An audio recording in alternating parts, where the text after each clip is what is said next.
The battle for brand supremacy is what SmackDown vs. Raw was all about in WWE. During the period of 2002-2012, the brand split was in full effect. This meant that when SmackDown wrestlers appeared on Raw, it felt huge and out of place, and vice versa. The battle for brand supremacy kept going on the PS2. Anyone that had one from this era pretty much played whether they were a wrestling fan or not. So here are 101 facts about the SmackDown vs. Raw games to make you gasp. The WWE released a YouTube video for SmackDown vs. Raw 2011 where creators at THQ gave commentary over the gameplay and explained the features of the game. The creators are laughing and explaining that the table budging instead of full out breaking was added to the game. In SVR 2008, Hulk Hogan has 3 different versions of him. There was supposed to be an online free-to-play version of the SmackDown vs. Raw series. The game was supposed to be SmackDown vs. Raw online, and it was going to be for PC only. The companies that were making it were THQ and Vertical Games. The online free-to-play game would have probably only been released in South Korea, but the game actually didn't end up happening, as was announced in the THQ 2011 earnings call that the game had been officially cancelled. SmackDown vs. Raw 2011 had a Superstars reveal. On YouTube, a video is available for the promotion of SVR 2011 with a panel of superstars including a young The Miz, Eve Torres, and Howard Finkel. This was even before The Miz won his first WWE Championship. Yeah, it's very interesting to see 12 years later. THQ, who were the makers of the SVR games, went out of business. THQ was responsible for all these games, but the reason they stopped making them is because they went out of business. In 2012, the company filed for bankruptcy and was done making WWE games. The WWE video game rights went to Take-Two. THQ still exists today. It's just a part of Nordic Games, and the name is now THQ Nordic. Rey Mysterio didn't turn heel in his WWE career, but he did in SmackDown vs. Raw 2011. In his storyline where Rey got in an accident and forgot his memory, Rey decided that he would be going for the World Championship, and he sided with the person who actually caused the accident, but he didn't know that. The All-American Jack Swagger. SmackDown vs. Raw 2011 was released on October 26, 2010. Motion capture was used for SmackDown vs. Raw 2009, featuring WWE superstars. WWE superstars often do moves only they know how to do, so when capturing animation for the game, they got a WWE superstar like Evan Bourne, put him in a black suit with white balls on the outside, and had him perform the move. Before SVR 2011, the tables would break the same. In this version in 2010, the table's physics were updated and it was more realistic. For example, if someone jumped off a certain height onto a table, it would be different. SmackDown vs. Raw 2009 was the only SVR game, well, up to that point, to not include The Rock. Shout out to this review. I learned that fact from here. This is what a SmackDown vs. Raw Japanese commercial looks like. The Nexus were so hot in 2010 that they were added as DLC. In the SmackDown vs. Raw Superstar reveal, the creator of the game spoke about the characters that would be released for some extra money. He revealed that they added the Nexus as the Nexus were so hot back then. The Nexus were pretty great. The first SVR game was released November 2nd, 2004. According to IMDb, the highest rated WWE SVR game is a tie between SVR 2011 and 2006, and the lowest rated is 2008. SmackDown vs. Raw 2011 was released on 5 different consoles, including Xbox 360, PS2, PS3, PSP, and Wii. On the Wii, the player was actually supposed to swipe in real life with the controller. There are 2 covers for SmackDown vs. Raw 2011, one featuring Randy Orton, Sheamus, and The Undertaker, the second including John Cena, Big Show, and The Miz. In the 2006 version of the game, in a backstage brawl, it allows the players to throw someone through the windshield. The superstars also did their own entrances. In this video, it shows WWE superstars filming their entrances along with dance moves to get the mannerisms exactly the same. WWE once recorded a commercial for the original SVR in the same place the Scorpion King was shot. In a BTS video on the SmackDown vs. Raw commercial where Stacy Keibler and Tori Wilson get in a fight, Tori explains that they shot part of the commercial where parts of the Scorpion King was shot. The games have always had an online mode. The online servers for SmackDown vs. Raw 2011 and 2007 were still up 2 years ago, which is wild. The WWE Legends WrestleMania game is compatible with SVR 2011. These 2 games came out right after each other pretty much, and although they were very different, the 2 rosters were combinable, so you could play as John Cena versus your favorite legend. Brock Lesnar wasn't in any of the SVR games. The Great Khali versus Mickie James was a challenge in SVR 2007. The Tester Challenge was a challenge mode in the game that pitted the Great Khali versus you, the player, as Mickie James. What made it so difficult for people was that the match was a mismatch. The Great Khali is an ultra heavyweight and Mickie James is a featherweight. This is considered by many the most difficult challenge in WWE games history. This is a trailer for SVR 2007. Yeah, so this trailer is infamous for the game looking nothing like it, but it's still a very cool trailer for an awesome game. SVR 2007 was the only game where the spinner belt was made to spin. During the era of 2006, when SVR came out, the WWE Championship was a spinner belt. In SmackDown vs. Raw 2007, during your entrance, you could make this belt spin by pressing the right trigger. The game also allowed you to customize the belt and its centerpiece. SmackDown vs. Raw 2007 had a feature where you could customize your own locker room. Much like in real life, when you play SVR, you want to have the feature to customize your room. In this case, locker room. Here, you can. From lighting to cardboard cutout and championships, this has so many features for you to change. In SmackDown vs. Raw 2010, the player debuts against Santino as a fan, like Santino did in real life. A very cool cutscene too. The game allowed the player to look around at the arena. These features are simple, but added so much and are so rare. In SmackDown vs. Raw 2010, the subtitles during the first scene in the Road to WrestleMania where you debut, the subtitles actually say different things than what Santino is actually saying. In the same story mode, Vince McMahon does the chicken dance while being busted open and wearing the chicken hat. In SVR 2010, there's a scene where Maurice defends The Miz from Mickie James. This really is a true love story. In the Randy Orton Road to WrestleMania, the Legend Killer finally becomes a legend. The Legend Killer gimmick came over to the SVR 2010 game and the story was finished. The story concluded when Randy Orton threw Undertaker from the top of the cell during a match. The next night on Raw, Randy proclaimed that the Undertaker is the last legend, that Randy Orton is the Legend Killer no more, that he is now the legend. Why are these stories so great?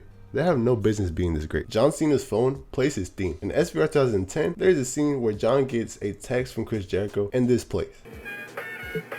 In SVR 2010, there's a co-op mode for Road to WrestleMania. In case you guys don't know what co-op means, it means you can play together. This was great for anyone that wanted to play together. Code Apex Predator unlocks Randy Orton's alternate attire in SVR 2011. Code 8th Annual Tribute unlocks the tribute to the Troops Arena in SVR 2011. Sheamus was only in SmackDown vs. Raw 2011. In SVR 2010, a feature named Story Designer was a feature where fans would create stories in the game. Stone Cold Steve Austin was DLC for SmackDown vs. Raw 2010. John Cena didn't turn heel in real life, but in the game, he did.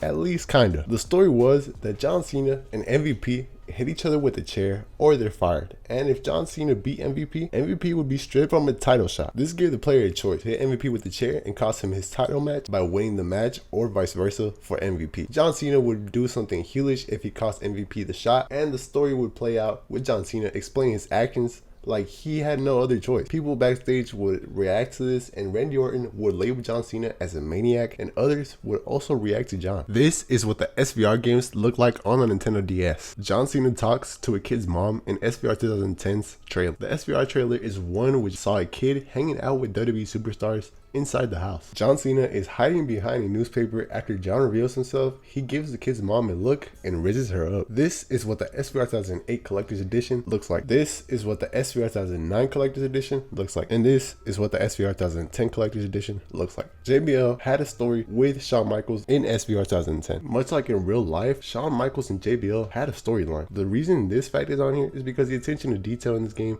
is top tier. JBL went out to the ring and cut a promo and suggested that Shawn Michaels should retire. In honor of his career, JBL ordered this to be played.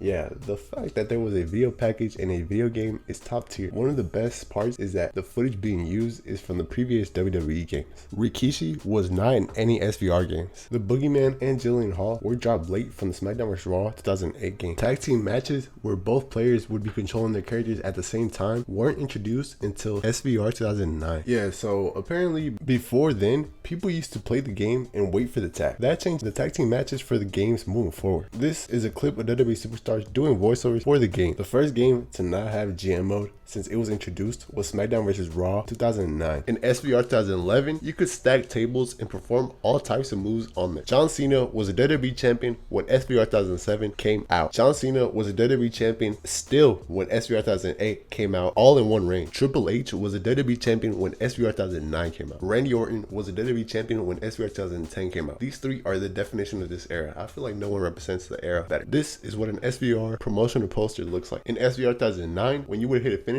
it would do this. This is what playing SVR on the PSP looks like. This is what playing SVR on the Nintendo DS look like. Moves in WWE 2007 are gone from 2K23. Moves like the super kick into a German are gone from 2K23. Especially that move is fun.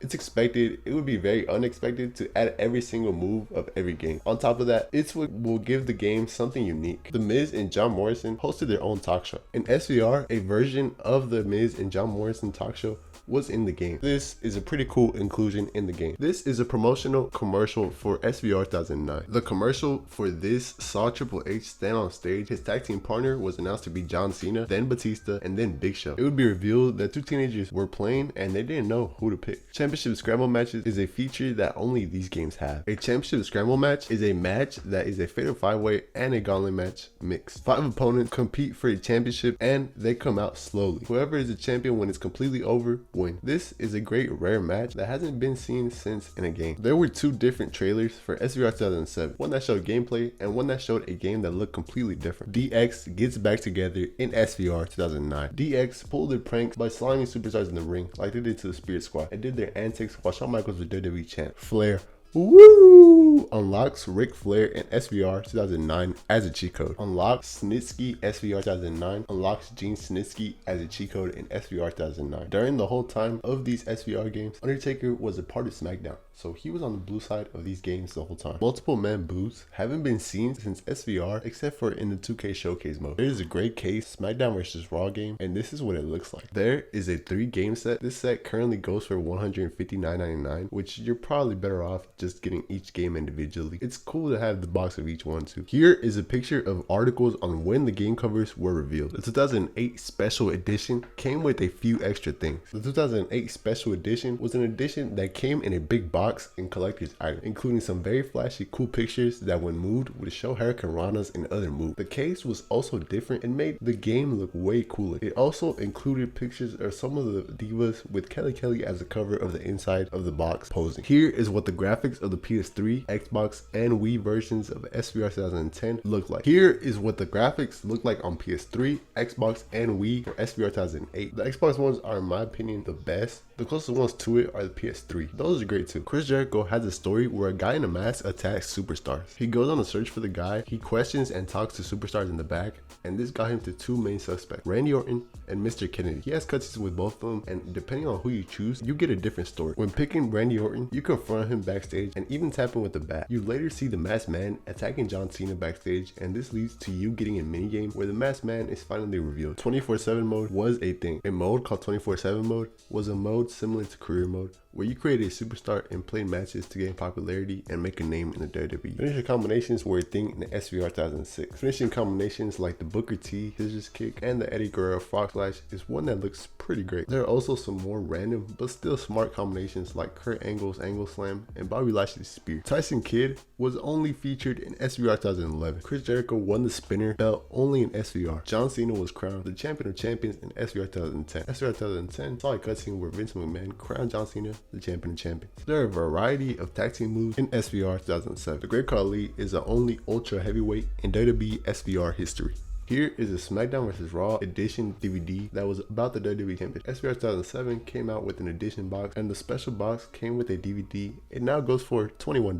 SmackDown vs Raw 2011's campaign catchphrase was "This is your moment." This was a TV commercial for SVR 2011 with WWE Superstar. These were always really made with love, at least that's what it seems like. Randy Orton had a 13-day title reign. In SVR 2009, Randy Orton had a title reign that only lasted 13 days. Some title reigns people had in WWE SVR games didn't happen in real life. Bobby Lashley left the company shortly after being cover star for SVR 2008. The highest rated diva for SVR 2007 was Trish Stratus at 69. The highest rated diva for SVR 2008 was Melina, and she got a rating of 71, the highest in the history. The highest rated diva for SVR 2009 was Beth Phoenix at 79, beating the previous record for highest rated in history. Undertaker was the highest rated superstar in SmackDown vs Raw 2011 with a rating of 98, which is the highest in the history of the series. In SVR 2006, the highest rated superstar was Hulk Hogan with a 96. The highest rated superstar in SVR 2007 was a guy that wasn't even in WWE when it happened, which is pretty wild. The guy was Kurt Angle, and he was rated 95. The first time John Cena was ranked the highest was in the SmackDown vs Raw 2008 installment. His rating was a 97. The Undertaker was the highest rated in SVR 2010 with a rating of 96. The Undertaker was the highest rated in SVR 2009, but tied with Randy Orton at at 95. The Miz held the United States title